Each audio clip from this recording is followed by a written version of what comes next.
Okay, I guess we have to start over. Jim Howard here in Fort Worth, Texas. Today's date, it's March 11th of 2024. I think this is a Monday. On the 13th, I have a doctor's appointment at the ophthalmology surgery place. They took care of my right eye, and they did a good job on it. And I don't have any pain or any problems right now with it. And so the same thing is hopefully going to be done to my left eye. The left eye has been, for years, it's been taking care of the right eye. It's been it adjusted itself to, our body is pretty interesting. But my cameras aren't very interesting because there's no lights on the Avery Media that I'm pointing to. There's no light on the old Logitech camera. And I see I pointed to it and it freezes. But I am getting the cameras on right here. That's the Razor, and that's a good camera. The Avery Media is also a good one. And the question is, what about the audio? By the way, I'm just getting a pain in my right eye.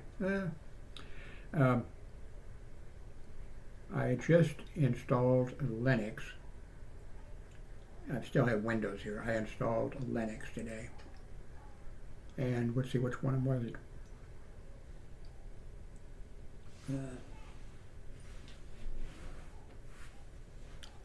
I installed Linux on it, but I've dealt with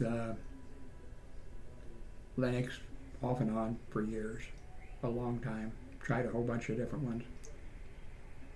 Now, I'm sure this has probably happened before, but I just wasn't aware of it. I installed, Linux on here,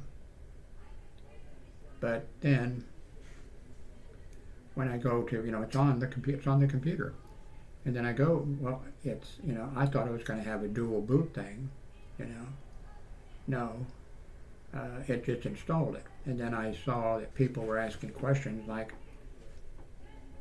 like I was, like, well, where is it? I know it's on the computer, but where is it?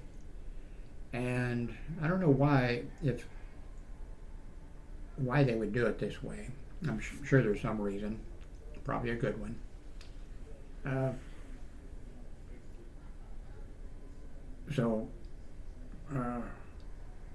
Then I read where I have to go in and do some things in order to get it to bring in these various programs. And, they're here, but I don't understand it. So I really don't know where to go, from here. I could just format this thing and, still have, Windows on here and have the thing that was installed, the Linux, and then have it be, it would be,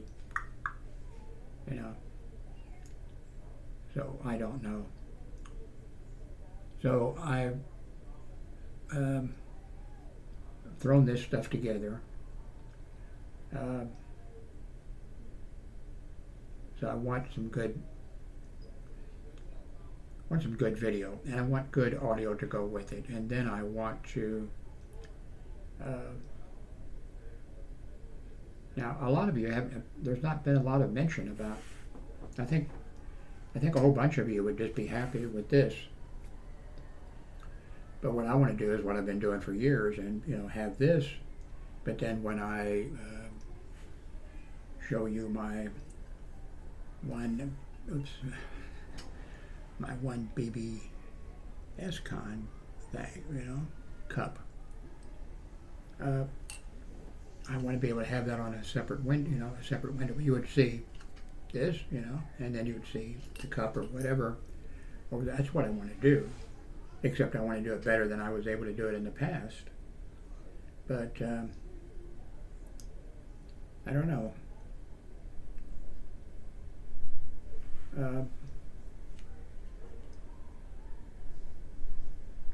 Not really sure.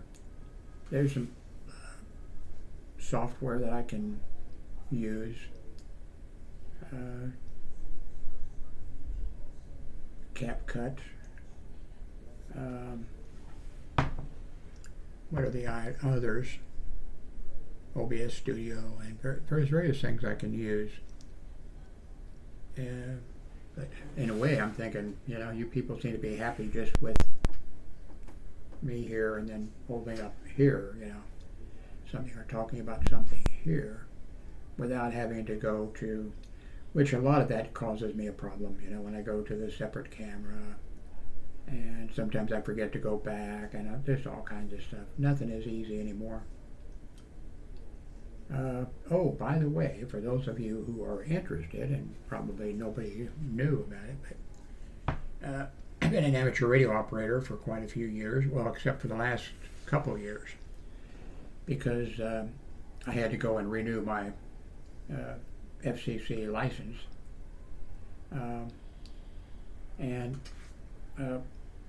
I paid for the thing at the club, the amateur radio club, and they apparently sent the money to the FCC, and then I was told to log into the FCC site, Federal Communications Commission, and my God, it was horrible. I mean, massive, total confusion. I'm trying to follow what they want me to do, and I spent hours one day doing that, and I sort of thought, to hell with this. But then I came back the next day, and I spent hours doing it with no accomplishment, nothing. The FCC site was just unbelievable. I mean, I don't know what they did wrong. It's not in my area of expertise, instead of, in fact, nothing is. So that was about a year and a half ago, and I just said to hell with it, My license will, expire, and that's it. Then I had a close friend for many years who's an amateur radio operator. I've got several friends that are amateur radio operators. Dick in Kansas City, been a ham radio operator longer than I have, and he managed to keep his license.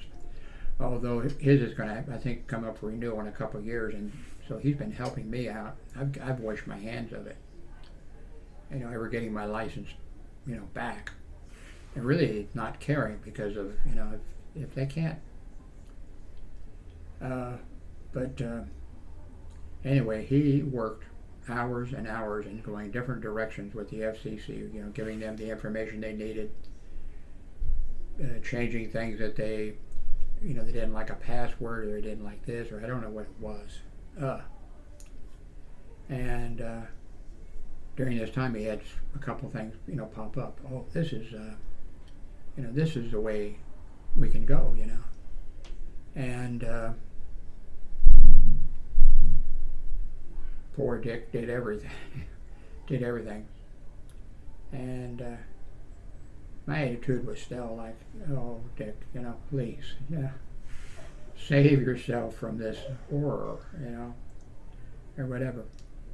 But anyway, I think yesterday, maybe today, he got into the FCC site, and he found that there is a division, an office, a person, I don't know exactly what it was, but they work to make it easy for amateur radio operators who have had their license expire, and for some reason who could not, get their license renewed. It could be health, could be a lot of reasons, And so anyway, he made contact with that office, division, person, or whatever it was, and it looks like, in fact, he was told that they would be mailing my license to me. So maybe I'll have it in well, of course, it's federal government, and they're big. And two, if they mail it, they're going to turn it over to the post office department. And I know the post office department because I worked there for 2, 4, 6, I think 8 weeks. And for one day, I was the supervisor came over. Now they have a lot of it, but this was not a small post office like you see down the street. You go in and there's one person behind the counter, maybe 2 or 3 if it's Christmas time or something. Do people still send Christmas cards? I don't know, but so anyway, I was working there at the post office, a new employee, and the supervisor comes over at just about at the end of my shift. So I've been working like 8 hours. And he said, what are you doing? And I said, I'm sending the mail down this chute that goes to the Union Station to go by train or trucks, And I'm sending the mail down here that goes to the airport, down a chute in the floor. And he said, I'm not sure he said my name, but let's say that he did. He said, Jim, the stuff that you've been sending to the post office, that was the airport, and over here where I had them mixed up. I wasn't fired, by the way. In fact, when I told them that I was going to quit, a bunch of employees and a supervisor or two were coming around saying, "This is a civil service job, Jim or Mr. Howard or whatever they call it, I don't remember, And I said, I don't know, I don't care.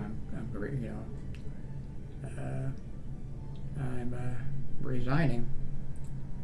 And I think some of them said, "You're going to regret this." And many, many years later, when I was doing the 2000 census, I think it was, for the Census Bureau, that year or that decade, they do it every 10 years. And that year was a strange one because they did a short form and a long form. That was really strange. I talked about that in the past. But, I shouldn't be talking about, because this probably isn't even being recorded, or if it is, I should have just tested this, but let me go ahead and finish this thought. They had a long form, and questions were asked, like a whole bunch of questions. Now, all those questions, by the way, I watched the C-SPAN at congressional hearings. Democrats and Republican people who are on the committee, their thing was to find out, make sure that nobody is being asked for information that they, shouldn't be having to be asked that question. And every one of the congressional people was asking these questions. I think part of it, they wanted maybe to find something big, But all the questions that were to be asked, now not everybody got one, maybe I'm guessing 1 in 6, got one. The long form, oh God. And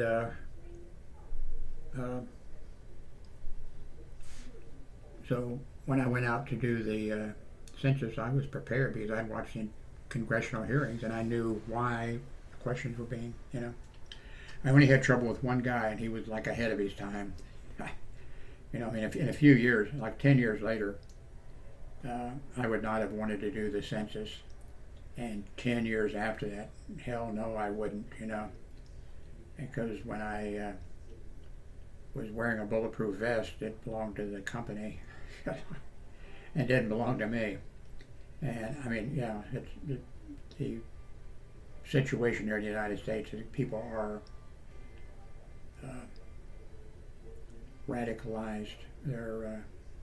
A lot of them have become extremists, and a lot of them appear to be awful stupid, which is not good for a democracy where, people, their input, their questions, and their support, is, important. So I don't think I finished what I was talking about, but I'm going to end this anyway because this is 15 minutes and probably